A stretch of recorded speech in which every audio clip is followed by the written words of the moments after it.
Salutations à toi, bienvenue sur la chaîne, en particulier ceux qui nous rejoignent pour la première fois. Et j'espère que vous irez jusqu'au bout. Il ne serait pas bon d'écouter quelques secondes, mais allez jusqu'au bout. Asseyez-vous confortablement et suivez le curseur, car le sujet est très important. Les deux fils, c'est une parabole qui se trouve dans le livre de Matthieu, certes, mais nous allons donner une dimension prophétique à cette parabole, car vous verrez que cette parabole illustrait la situation du peuple de l'époque, et vous verrez, nous sommes dans la même condition, pour ne pas dire pire, que les contemporains de Jésus. Donc ne zappez pas, restez sur la chaîne.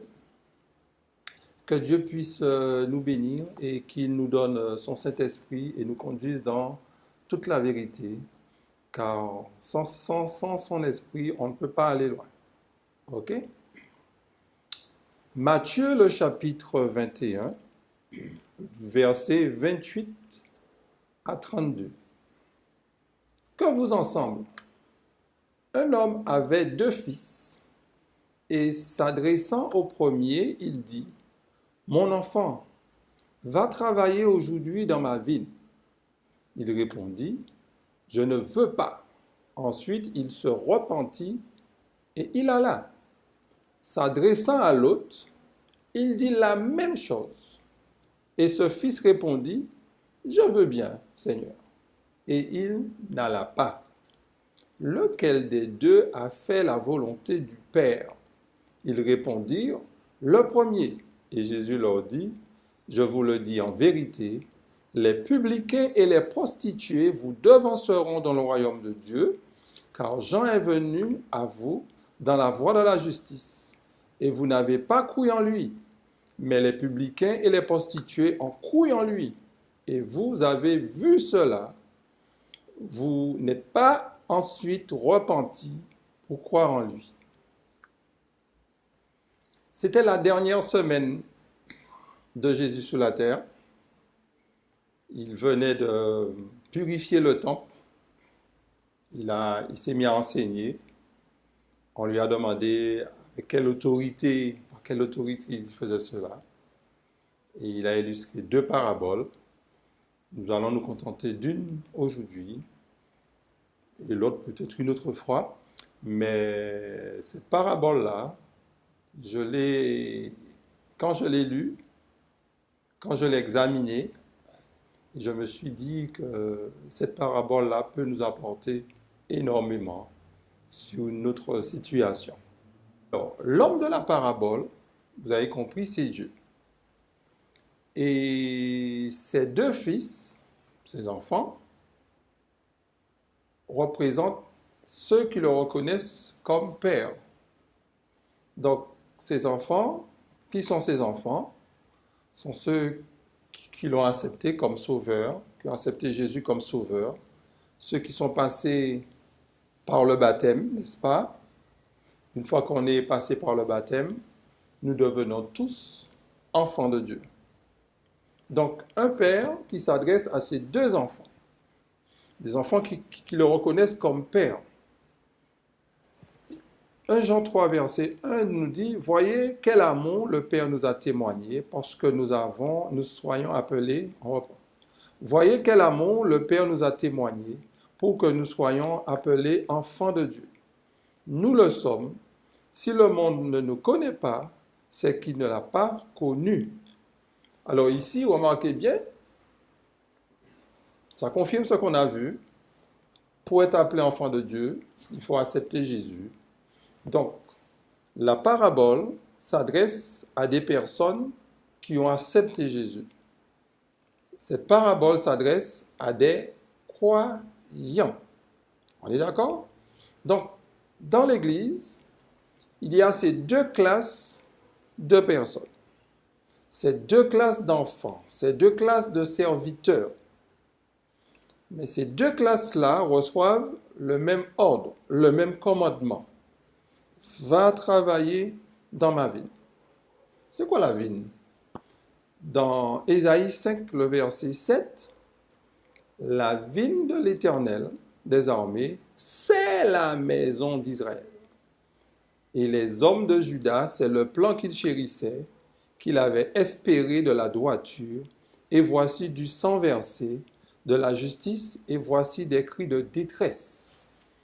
Ésaïe 5, peut-être que la seconde parabole de Matthieu 21, peut-être l'explication serait plus claire, mais notez quand même que la vigne du Seigneur représente sa maison.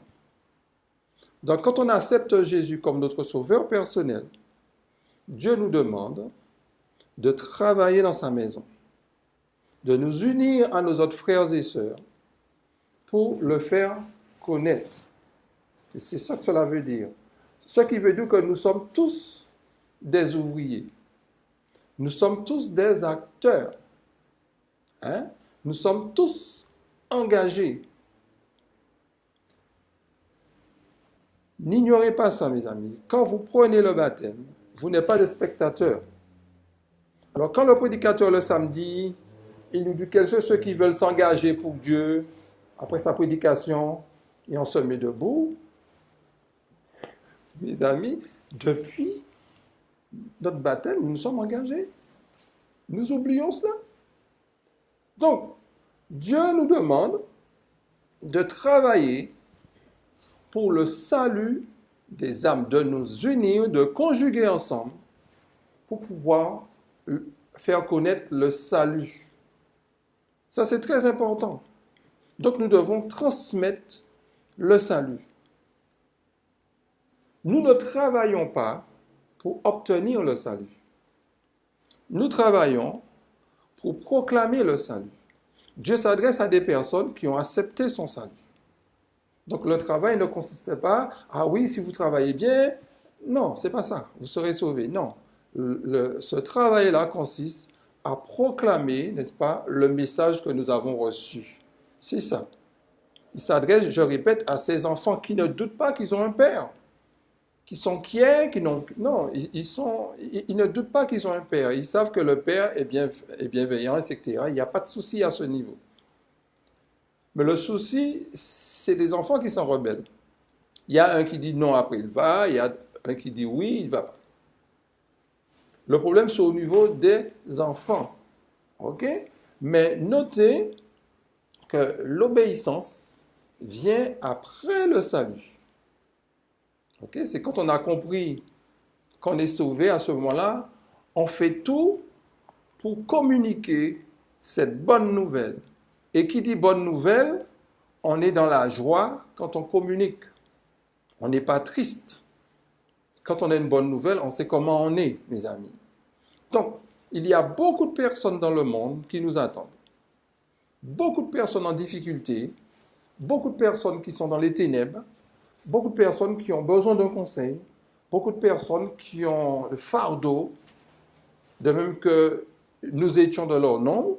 Dieu maintenant veut se servir de nous pour que nous puissions témoigner en sa faveur. N'oublions pas ça. Donc, quand Dieu dit, quand vous ensemble, en d'autres termes, que pensez-vous? C'est une manière de rétorquer à ceux qui l'ont dit, par quelle autorité fais-tu cela? Et ils vont répondre au verset 31, c'est la réponse des dirigeants.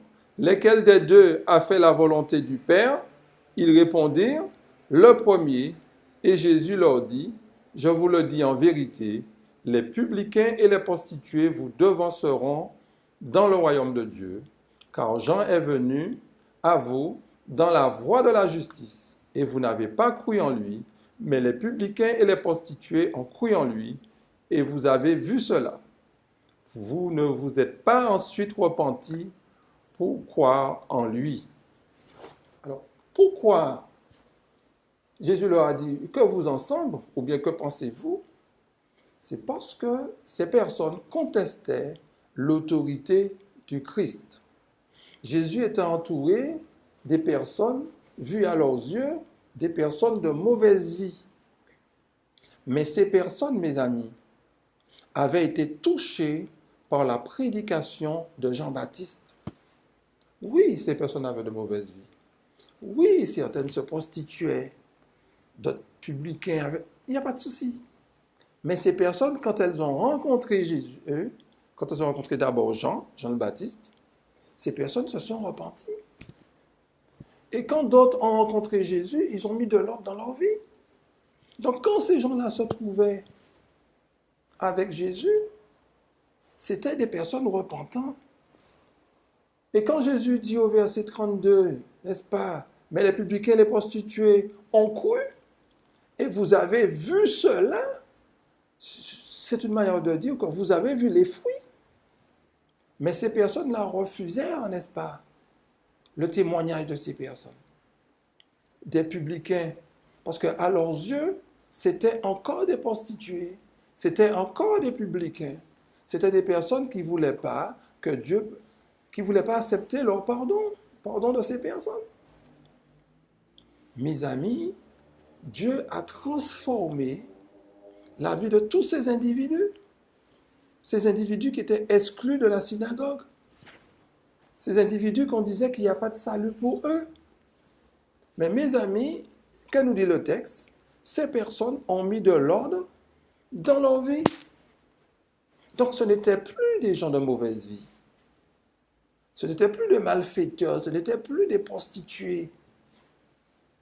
Donc, il faut accepter quand des personnes qui vivent dans le mal demandent pardon, on doit accepter leur pardon. Et même si cela nous dérange. Comme me disait quelqu'un une fois, ah, c'est trop facile. Et oui, c'est comme ça. C'est Christ, c'est Dieu qui pardonne. Et des fois, on dit, ah oui, quand tu as fait toutes tes abominations, là, tu viens à Dieu. Oui, Jésus se tourne vers les malades.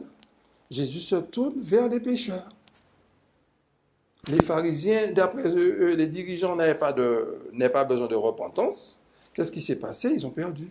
Ils sont perdus. Mes amis, je ne vais pas vous choquer, mais Jésus, on peut le comparer comme forme de, comment dire ça, de poubelle. On met tous nos déchets.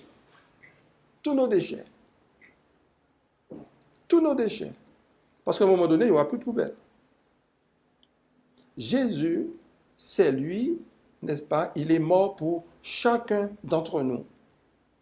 Et ces publicains, ces prostituées, c'était des juifs. Normalement, un fils est soumis à son père. Quand le père dit, mon fils va travailler dans ma vigne, le fils devait dire oui et exécuter. Mais que dit le fils? Non.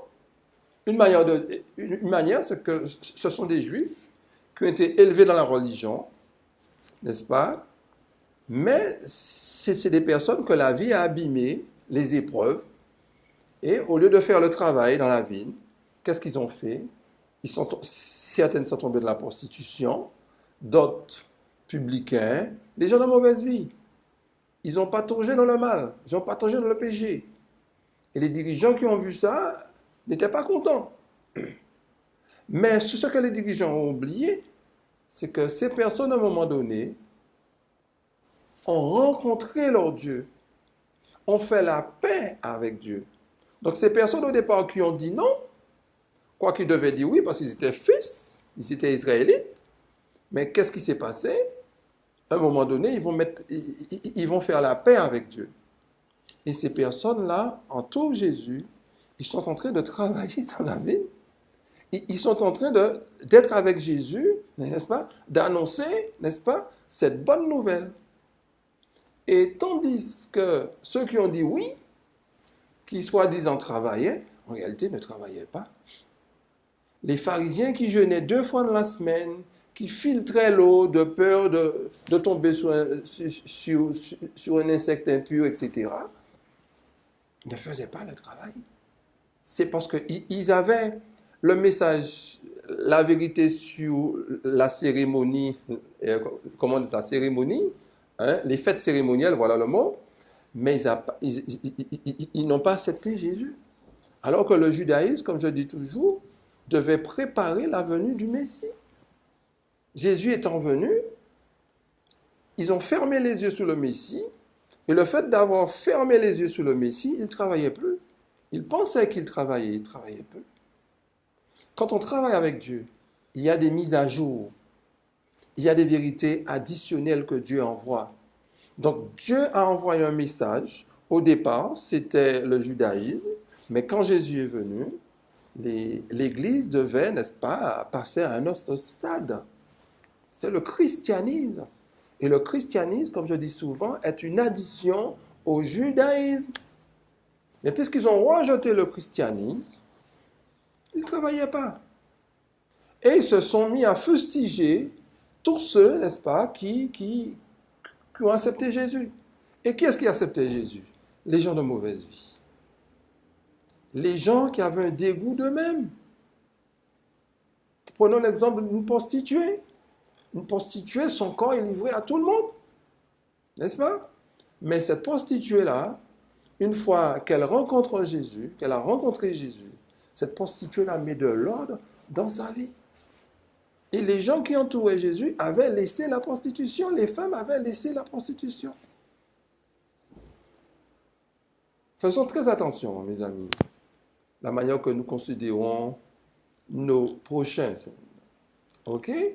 Donc, le second fils représente ceux qui ont rejeté Jésus, la classe dirigeante. N'oublions pas ce détail-là. Alors, pour terminer cette première partie, puisque c'est un peu de l'histoire que l'on faisait, nous allons prendre 2 textes de la Bible pour pouvoir résumer ce que nous venons de lire. Jean 13, le verset 17. Si vous savez ces choses, vous êtes heureux, pourvu que vous les pratiquiez. On reprend. Si vous avez ces choses, vous êtes heureux, pourvu que vous les pratiquiez. Un autre texte, Matthieu 7, verset 21. Ceux qui me disent Seigneur, Seigneur, n'entreront pas tous dans le royaume de Dieu, le royaume des cieux, mais celui seul qui fait la volonté de mon Père qui est dans les cieux. Donc, notez, il faut faire, non pas pour être sauvé, mais il faut faire quand on a reçu le salut. Et c'est quand on ira dans le champ, Dieu va nous permettre de mûrir. Dieu va nous sanctifier. Dieu va nous donner la victoire sur le péché. C'est quand on ira dans le champ, mes amis. C'est quand on va travailler, on va occuper notre place dans le champ. Ne dites pas, je veux remporter la victoire sur ci, sur ça. Non, mes amis, allez dans le champ. La seule chose que Dieu nous demande, de ne pas vivre dans le péché. Si vous vivez dans le péché, non, il faut arrêter ça. Il faut arrêter ça, que les choses soient claires. Dieu n'est pas un ministre de l'iniquité. Mais si vous avez des défauts, Dieu vous demande d'aller. Parce que c'est ce que Jésus a fait avec les disciples. Il a envoyé Pierre, il a envoyé Jacques, il a même envoyé Judas, il a envoyé toutes ces personnes. C'est parce que c'est dans le champ que vous allez prendre des coups. C'est dans le champ que vous allez vous sanctifier. C'est dans le champ que vous allez apprendre à prier. C'est dans le champ que vous allez apprendre à observer. Vous allez apprendre à préparer des études. C'est dans le champ que vous allez recevoir les dons. Ce n'est pas en restant chez vous. Ce n'est pas en allant au travail, en payant la dîme, en allant dans les réunions. Tout cela n'est pas mauvais, mais il nous faut nous jeter à l'eau, mes amis. C'est quand on est dans l'eau, pardon, on apprend à nager, mes amis.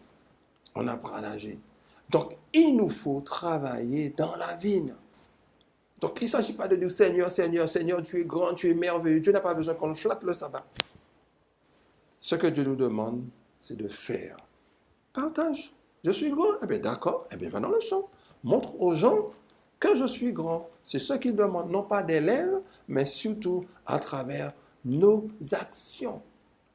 Donc, comment transposer tout cela pour nous?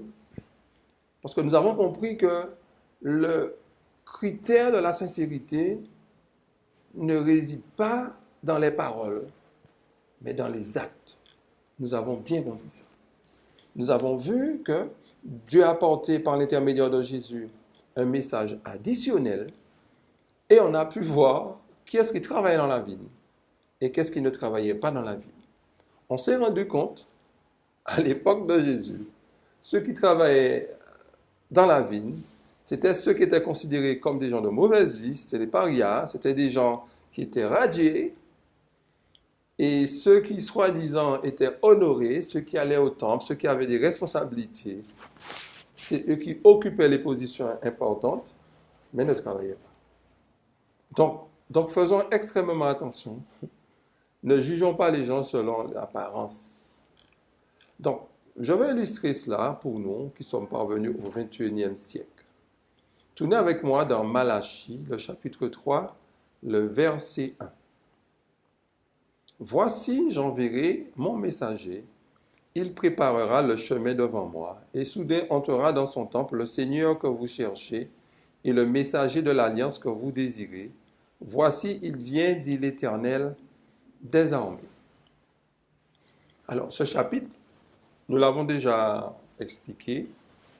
C'est allez sous la chaîne et regardez le messager de l'Alliance. OK? Le verset 1 nous parle, Dieu nous fait une promesse, je vous enverrai mon messager. Que devra faire le messager? Préparer le chemin devant l'Éternel. Une fois le chemin préparé, l'Éternel lui-même entrera dans son temple. Dans son temple. Le Seigneur que vous cherchez. Donc ça s'adresse encore à des croyants, à des personnes qui recherchent l'Éternel. Alors Dieu dit à ceux qui le recherchent qu'il va envoyer un messager. Et quand nous allons accepter ce messager, qu'est-ce qu'on verra après? Le Seigneur entrer dans son temple. OK? C'est vrai, vous me direz, dans le livre de Jésus-Christ, la page 143, la servante du Seigneur applique ce verset à Jean le Baptiste. Donc, la parabole que nous venons de voir concorde. C'est vrai. Jean le Baptiste. Mais aujourd'hui, on ira un peu plus loin. Il nous faut faire la transition. Et j'ai pris ce verset l'exprès.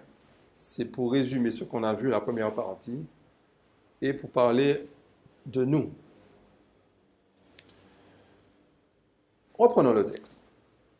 J'enverrai mon messager, il préparera le chemin devant moi, et soudain entrera dans son temple le messager que vous cherchez. Le Seigneur que vous cherchez, le messager de l'Alliance, etc. Mes amis, si on s'arrête seulement à Jean le Baptiste, nous allons passer à côté. Parce que le verset 2, 3, etc., vous verrez que ça ne s'est pas accompli au moment de Jean le Baptiste. Du tout. La servante du Seigneur, elle sait ce qu'elle a dit. Donc c'est une application partielle. Ce qu'il faut retenir, c'est une application partielle. Quel temple il est mentionné? C'est vrai, quand Jésus est venu, il a purifié le temple, il a chassé les voleurs dans le temple. C'est vrai. Mais le temple qu'il est mentionné là, dans la tragédie des siècles, le chapitre 24, la page 460 à 461, cette venue est aussi prédite par le prophète Malachie. Et soudain entrera dans son temple le Seigneur que vous cherchez et le messager de l'alliance que vous désirez. L'entrée du Seigneur dans son temple fut pour son peuple soudaine et inattendue. Ce n'était pas là qu'on l'attendait. On l'attendait sur la terre au milieu d'une flamme de feu pour punir ceux qui ne connaissent pas Dieu et ceux qui n'obéissent pas à l'évangile de notre Seigneur Jésus-Christ. Mais le peuple de Dieu n'était pas encore prêt à aller à la rencontre de son Seigneur. Une œuvre préparatoire restait à faire. Des lumières nouvelles allaient attirer son attention sur le temple de Dieu qui est dans le ciel. De nouveaux devoirs allaient se présenter aux fidèles qui suivraient leur souverain sacrificateur dans cette nouvelle fonction. L'Église devait recevoir un nouveau message d'avertissement et d'instruction. Donc le temple qui est mentionné ici, c'est le temple céleste qui devait être purifié. C'est simplement ça. Le temple qui devait être visité par le Seigneur, c'est le temple céleste. Donc le messager qui doit venir, c'est le message des 3 anges qui nous a annoncé que Jésus est entré dans le lieu très saint. Notez la fin du paragraphe nous dit, l'Église devait recevoir un nouveau message d'avertissement et d'instruction. Quel nouveau message? Quelle instruction? Le nouveau message, c'est le message du jugement investigatif. N'est-ce pas? Nouvelle instruction pour nous montrer que Jésus est non seulement souverain sacrificateur, mais Jésus aussi est entré dans le lieu très saint où l'instruction du jugement a commencé. Il nous faut comprendre ça. Donc, tous ceux qui attendaient le retour de Jésus en 1844, tous ceux qui ont sombré à cause de leur croyance, ils pensaient que Jésus allait revenir sur les nuées des cieux, ils se sont découragés. À un moment donné, sont retournés dans leurs affaires.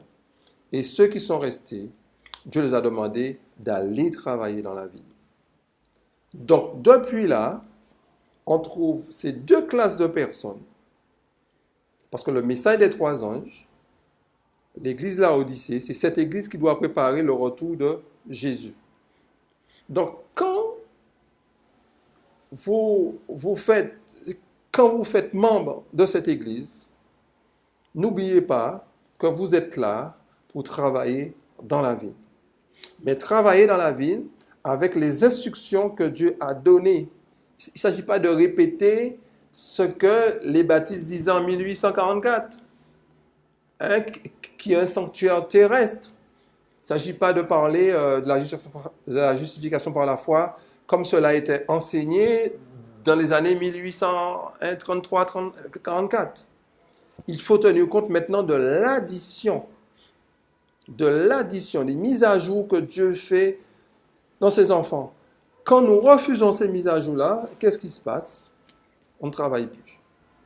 Donc, il nous faut, pour travailler pour Dieu, il faut accepter toutes les additions que Dieu nous envoie. Tous les messages additionnels que Dieu nous envoie. Parce que sans quoi, nous remplissons la condition du second fils qui a dit oui, et puis qui ne va pas. Qui au départ qui va, hein? Oui Seigneur, mais quand il voit ce que Dieu demande, abandonne. Donc il nous faut faire attention. Quand nous prêchons le message des 3 anges, prêchons vraiment le message des 3 anges. Non pas un message écuménique, non pas un message... alors quand je dis écuménique, très souvent, quand nous parlons maintenant du message des 3 anges, on met notre drapeau dans notre poche. On a peur de parler de l'instruction du jugement. On a peur de parler de l'image de la bête pour ne pas froisser nos frères protestants, pour ne pas froisser. Non, mes amis, il ne s'agit pas de chercher à froisser, ce n'est pas ça. Mais il s'agit de dire la vérité telle qu'elle est en Jésus. Et quand on prêche la vérité telle qu'elle est en Jésus, que nous ne voulons pas, nous allons toucher toutes sortes de personnes. Sans pour cela les attaquer, nous allons les toucher, parce que le but n'est pas de les attaquer. Le but, c'est d'enseigner la vérité. Donc, le message que nous avons, c'est la justification par la foi, certes, mais à travers l'instruction du jugement. Le message des 3 anges traite de l'instruction du jugement. Mais l'instruction du jugement, à travers aussi le message des 3 anges, comme je le dis, que l'on trouve dans Apocalypse chapitre 14, le verset 9 à 13. C'est un chapitre qui nous est familier. Je vis un autre ange qui volait par le milieu du ciel, ayant un évangile éternel pour l'annoncer aux habitants de la terre, à toute nation, à toute tribu et à toute langue et à tout peuple. Et il disait d'une voix forte, craignez Dieu, donnez-lui gloire, car l'heure de son jugement est venue, et adorez celui qui a fait le ciel, la terre et la mer et les sources d'eau. Et un second ange suivit en disant, elle est tombée Babylone la grande, qui a abreuvé toutes les nations du vin de la fureur de son impudicité. Et un troisième ange les suivit en disant d'une voix forte, si quelqu'un adore la bête et son image, et reçoit une marque sur son front ou sur sa main, il boira lui aussi du vin de la fureur de Dieu, versé sans mélange dans la coupe de sa colère. Il sera tourmenté dans le feu et le soufre devant les saints anges et devant l'agneau. On va s'arrêter là. Donc, notez ici, mes amis, le message des trois anges attire notre attention sur des périodes, en particulier une qui est devant nous, l'image de la bête. Donc, quand nous prenons le baptême, nous travaillons dans la vie, nous parlons autour de nous, mais ayons à l'esprit que l'Église va traverser une période assez difficile où la situation sociale, politique, économique sera extrêmement grave et Dieu attendra de nous pour que nous puissions le faire connaître. Vous allez me dire, mais Franck, tu n'écoutes pas les informations, nous sommes déjà parvenus à cette période. Non, non, non, non. Nous ne sommes pas encore parvenus à cette période. Nous approchons de cette période. Mais il n'y a pas encore cette dictature. Lisez bien les versets que nous venons de lire. Il n'y a pas encore cette dictature. Donc, pour nous, mes amis, travailler dans la vigne du Seigneur consiste non seulement à prêcher l'Évangile, mais aussi à préparer le peuple de Dieu pour faire face à ce moment, à savoir l'image de la bête. Ne vous contentez pas de dire aux gens seulement que Jésus revient, mais quand on s'adresse aux membres, n'est-ce pas, on doit préparer un peuple pour l'image de la bête. Et très souvent, nous ne sommes pas préparés. Et quand nous traitons des études qui traitent du grand cri, qui traitent de ces thématiques-là, on ressent un malaise parce que nous ne sommes pas préparés à ça, mes amis. Alors que le message des trois anges, nous disons toujours, tout le temps, que le message des trois anges, ne prenez pas l'image de la bête, ne prenez pas l'image de la bête. Ne prenez l'image de la bête est devant nous, mes amis. Le verset 9 est clair. Un troisième ange les suivit en disant d'une voix forte, si quelqu'un adore la bête et son image, et reçoit une moque sous son front ou sur sa main. Donc je répète, nous devons traverser deux périodes. Nous sommes dans la première. Et la seconde période, ça sera un moment où l'évangile va pénétrer partout, mes amis. Donc, ces deux enfants-là, ces deux classes de personnes sont là. OK? Ces deux classes de personnes sont là.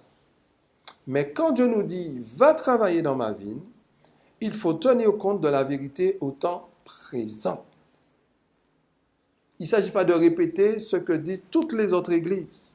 Nous avons un message particulier, un message de l'heure pour notre temps. C'est extrêmement important. Et dans Malachie 3, versets 2 à 5, qui pourra soutenir le jour de sa venue? Qui restera debout quand il paraîtra? Car il sera comme le feu du fondeur, comme la potasse des foulons. Il s'assiera, fondra et purifiera l'argent. Il purifiera les fils de Lévi. Il les épurera comme on épure l'or et l'argent. Et ils présenteront à l'Éternel des offrandes avec justice. Alors l'offrande de Juda et de Jérusalem sera agréable à l'Éternel, comme aux anciens jours, comme aux années d'autrefois.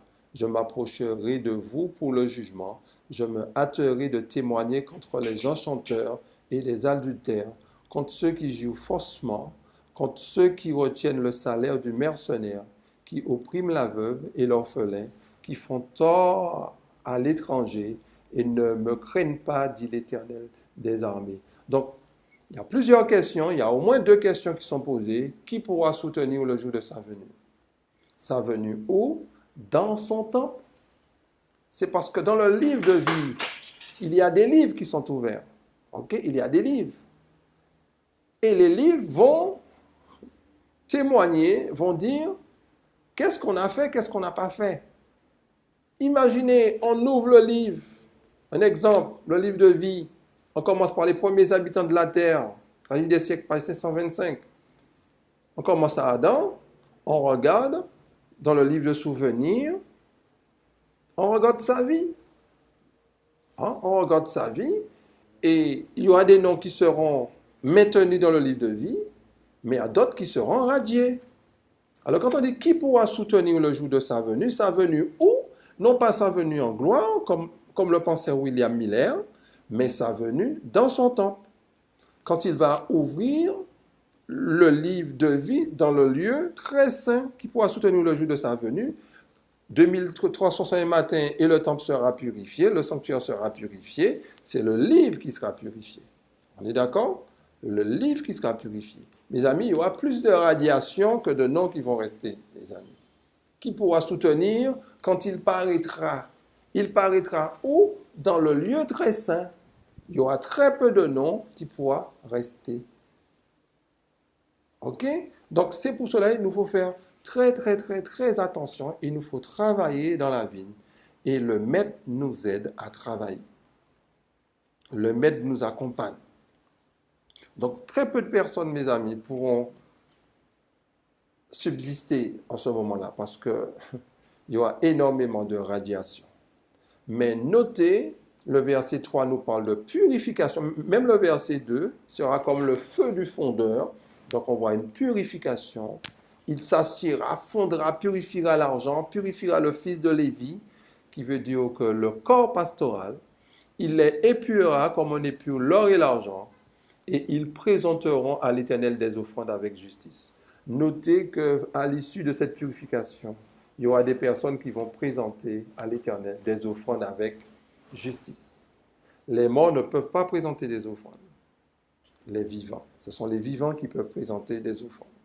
Donc, Malachie, chapitre 3, c'est pas seulement, c'est pas accompli à partir de 1844 et on n'en parle plus, mais Malachie, chapitre 3, traite aussi du jugement des vivants, mes amis. Jugement des vivants, qui veut dire que qui pourra soutenir le jour de sa venue, avant la purification de l'Église, n'est-ce pas? Dieu aura un peuple sur la terre. Et dans ce peuple-là, il va purifier, il va ôter l'ivraie au milieu du peuple. Et c'est ce que dit le texte. Malachie chapitre 3, je répète, ne parle pas seulement des morts, mais quand on dit qui pourra soutenir le jour de sa venue, quand il va visiter l'église de la Laodicée, quand il va ôter l'ivraie aussi, qui pourra soutenir le jour de sa venue, qui restera debout quand il paraîtra, ou dans son temple. Ézéchiel le chapitre 9, relisez le chapitre. Dieu va purifier et à l'issue de cette purification, ils présenteront à l'Éternel des offrandes avec justice. Dieu va agréer les offrandes. Et les offrandes, Ésaïe 66, le verset 20, c'est des personnes qui vont nous rejoindre lors de l'image de la bête, qui ne vont pas prendre l'image de la bête. Prenez Ésaïe 66, à partir du verset 15 jusqu'au verset 20, et vous verrez ce que je vous dis. Donc, mes amis, ceux qui travaillent dans la ville sont ceux qui se préparent, sont ceux qui ont accepté le messager. Notez une distinction entre le messager et le Seigneur. Le Seigneur va envoyer un messager. De même que Jean-Baptiste a été le messager qui a préparé la venue du Messie, de même que William Miller a été ce messager qui a attiré l'attention sur le sanctuaire, même s'il s'est trompé du lieu. De même, le jugement des vivants, Dieu enverra aussi son messager pour nous interpeller sur le jugement des vivants. Mes amis, ne croyons pas c'est au moment où Jésus revient où il va purifier. On a l'impression que Jésus peut débarquer sur nous à n'importe quel moment. Non, on peut mourir à n'importe quel moment. Oui, personne ne sait. OK? Mais le retour de Jésus, Jésus ne peut pas venir aujourd'hui. Pourquoi Jésus ne peut pas venir aujourd'hui? Parce qu'il faut que cette bonne nouvelle soit prêchée. Il y a des prophéties qui doivent s'accomplir. Et tant que ces prophéties ne sont pas accomplies, Jésus ne reviendra pas en gloire. Je dis bien en gloire pour ne pas dire ce que je n'ai pas dit. Ne reviendrai pas en gloire. Il y a quoi? Il y a la guerre qui se fera en Palestine. Il y aura une guerre mondiale bientôt. Alors je ne sais pas quand est-ce que cela se fera. Mais ça ne sera pas une guerre régionale, mais ça sera une guerre internationale. Et à l'issue de cette guerre-là, l'image de la bête sortira après. OK? Et après l'image de la bête, et pendant l'image de la bête, il y aura le grand cri. N'est-ce pas? Cette bonne nouvelle sera prêchée. Il serait bon qu'on fasse une étude sur le grand cri. Cette bonne nouvelle sera prêchée. Et, et, et une fois que cette bonne nouvelle sera prêchée, sera terminée, les fléaux pourront frapper la terre. Les fléaux font partie du jugement des vivants aussi. Tous ceux qui auront rejeté le message du grand cri seront frappés par les fléaux. Tous ceux qui vont rejeter le message du scellement dans la Odyssée seront frappés par Ézéchiel 9. Et tous ceux qui vont rejeter le message du grand cri, les gens de Babylone, vont recevoir les fléaux. Aucun fléau ne peut frapper un enfant de Dieu. Aucun. Un adventiste. Aucun fléau. Parce que les fléaux tombent sur Babylone, tandis qu'Ézéchiel 9 concerne Jérusalem. Jérusalem n'est pas Babylone. Ok? C'est que l'Église ne sera jamais appelée Babylone. Contrairement à ce qu'on veut nous faire dire, l'Église ne sera jamais appelée Babylone. La preuve, Dieu demande à ses enfants de travailler dans sa ville, de travailler dans l'Église, d'occuper des postes, d'occuper sa place. Occuper un poste ne veut pas forcément dire être Jack et Jackonais, cet ancien. Ceux qui l'ont resté, oui, il faut qu'il y ait toutes ces personnes. Mais quel que soit, même si on n'a pas de poste officiel, nous pouvons faire des choses. Nous pouvons travailler, nous pouvons réunir des gens chez nous. Mais je m'adresse en particulier à ceux qui croient au message additionnel, n'est-ce pas? À ceux qui croient qu'il y aura un jugement des vivants, n'est-ce pas? On ne doit pas se contenter. Notre priorité maintenant, c'est de préparer un peuple pour le grand cri. Je m'adresse aussi aux dirigeants. Votre priorité, c'est de préparer un peuple pour le grand cri. N'est pas seulement de dire Jésus revient, Jésus revient, Jésus revient. Oui, Jésus revient, mais avant que Jésus ne revienne, préparez le peuple pour le grand cri. Et avant le grand cri, n'oubliez pas qu'il y aura une purification de l'Église. Donc tous ceux, mes amis, qui ont été recrutés, tous ceux qui ont pris le baptême sont enfants de Dieu. Mais Dieu, qu'est-ce qu'il nous dit? Va travailler dans ma vie. Alors, certains ne veulent pas accepter le message du scellement. Mais si vous n'acceptez pas le message du scellement, vous ne serez pas envoyé. Vous ne pouvez pas prêcher le message quand le message du troisième ange deviendra un grand cri. Il y a un ordre chronologique. Vous ne pourrez pas prêcher le message lors du grand cri. Parce que lors du grand cri, il faut être scellé. Vous comprenez ça? C'est aujourd'hui, mes amis, quand Dieu nous dit « va travailler dans sa ville », mais avec la vérité du temps présent. N'est-ce pas? Vérité du temps présent. Nos frères et sœurs évangéliques, ils prêchent Jésus, mais n'incluent pas le Christ en tant que souverain sacrificateur.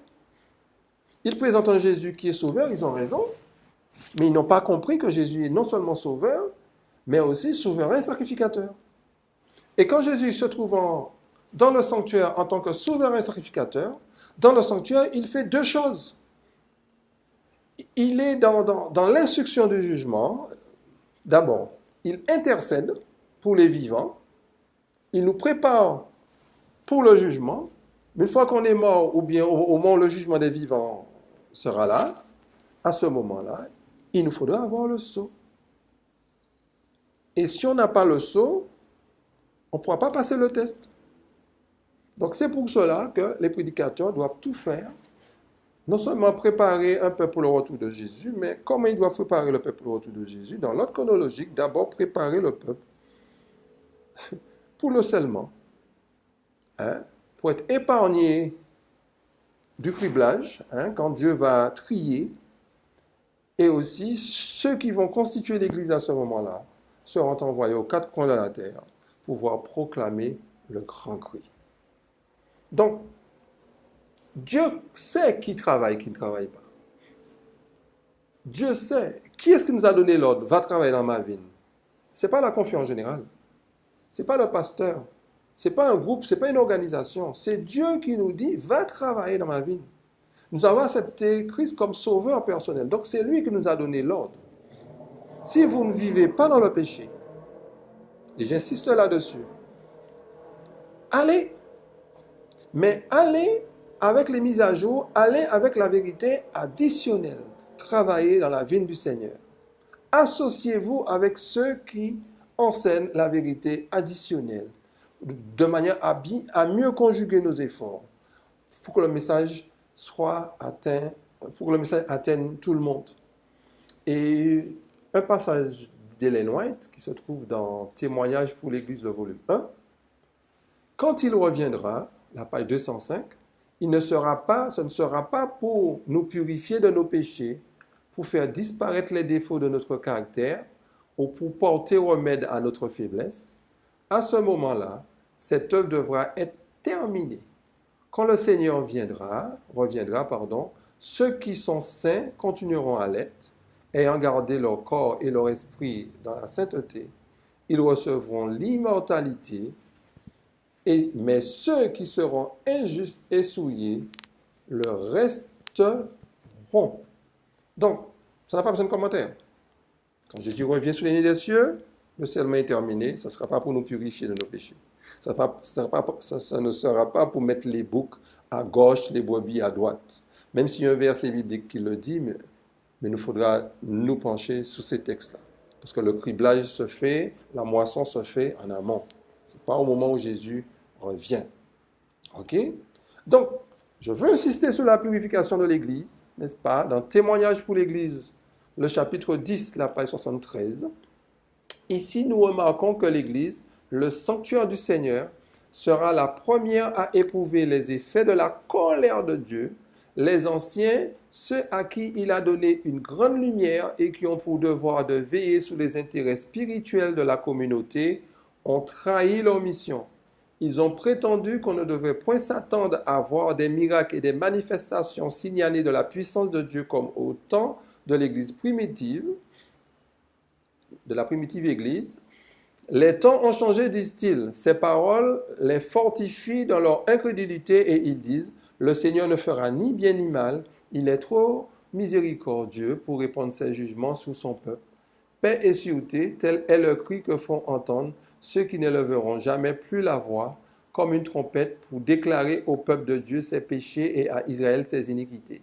Ces chiens muets qui ne peuvent aboyer sont ceux sur lesquels fondera la juste vengeance d'un Dieu offensé. Hommes, femmes, jeunes gens, jeunes filles et enfants périront tous ensemble. Donc, ça n'a pas besoin de commentaire. On parle de la colère de Dieu. Ézéchiel 9, c'est la colère de Dieu. Les fléaux aussi, c'est la colère de Dieu. Mais la colère de Dieu commence par son Église. OK? Et notez quelle sera la position de la classe dirigeante. Je ne suis pas là pour attaquer la classe dirigeante. J'ai beaucoup d'affection pour la classe dirigeante. Mais je dis ce qui est écrit. OK? Parce que Dieu aussi a ses enfants dans la classe dirigeante qui sont sincères, qui font leur job. OK? Mais, que nous dit l'inspiration, la classe dirigeante dira, l'Éternel est trop miséricordieux. Il est trop bon pour répondre ses jugements sur son peuple. Lisez tout le chapitre. Le chapitre commence avec Ézéchiel 9. Faites un test. Demandez aux gens, qu'est-ce qu'ils pensent d'Ézéchiel 9? Ils vont dire, vous faites peur. Vous voyez comment Dieu avait déjà prophétisé? Le pire, c'est qu'ils ne peuvent pas faire autrement. Ils ne peuvent pas faire autrement. Ils ne peuvent pas le prêcher parce que s'ils prêchent, ils sont à terre. Donc, je ne suis pas là pour fustiger quiconque, mais notez que oui, Dieu est bon, mais Dieu, il est aussi juste. Qu'est-ce que Dieu fera? Il va juger, il va ôter l'ivraie, mes amis. C'est sa colère de Dieu. Quand vous avez un chien devant chez vous, c'est pour faire quoi? C'est une forme de sentinelle. C'est pour vous avertir quand il y a un danger. On nous parle des chiens muets qui ne peuvent aboyer. Cela veut dire qu'il y a un danger devant nous. On ne nous parle pas du danger. On ne nous parle pas du danger. On nous parle de toutes sortes de... Jésus revient, Jésus revient, Jésus revient. Oui, Jésus revient. Mais avant que Jésus ne revienne, il y a le jugement. Le jugement n'arrive pas au moment où Jésus revient. Non. Le jugement, c'est avant. Et ceux qui vont parler de ça, on va les traiter de faux. L'Éternel est trop bon. Paix et sécurité. Mes amis, posons-nous la question. Posons-nous la question. Donc, quand le Père se tourne vers vous, mes amis, il vous dit, va travailler dans ma vigne. Où es-tu? Est-ce que tu travailles dans la vigne? Et si tu penses que tu travailles dans la vigne, qu'est-ce que tu prêches? Qu'est-ce que tu crois? Oui, tu crois que Jésus est mort pour toi. Tu as raison. Oui, mais c'est pour ça que tu es fils. Donc, c'est déjà un acquis. Maintenant, tu vis au 21e siècle. Tu vis à l'ère, tu vis au temps de la fin. Donc, tu as un message particulier. Tu as un message spécifique. Donc, Dieu attend que tu puisses incarner son message dans la réalité. Il y a des problématiques. Il attend que tu puisses apporter, n'est-ce pas, une lumière.